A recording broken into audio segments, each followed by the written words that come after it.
Hello and welcome back. My name is Lois Tiedemann Coffey to give you this week's core exercise of the week. Today we're going to be doing something called the bridge. And this also involves, just like the past 2 weeks, involves a simple stability ball and a mat, nothing else. So let's go ahead and get started with the bridge. Important thing to remember about the core is not just the abs. It also involves the hips, the glutes, and the hamstrings, as well as the thighs. A lot of people forget about the lower extremity being involved in core training. The bridge, you simply start with your legs on the ball, however as much real estate as you want to put on the ball, as I like to say. A lot of people typically for the first time will start here. Keep both your ankles and your toes, your feet in alignment and together.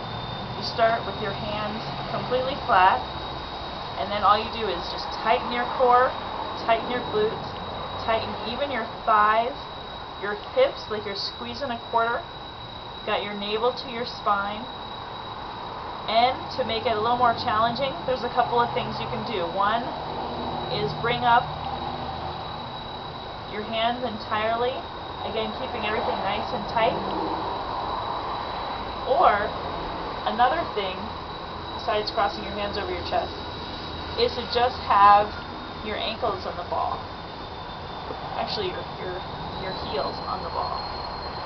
Again, keep everything nice and tight. The power comes from your core, but you also use the leverage of your tight glutes, tight thighs, and hip muscles. You can tell I'm shaking even more by doing this. Another level, of course, is you can bring one leg off. I'm not quite there yet myself, but you can just have one leg on the ball to make the bridge effective.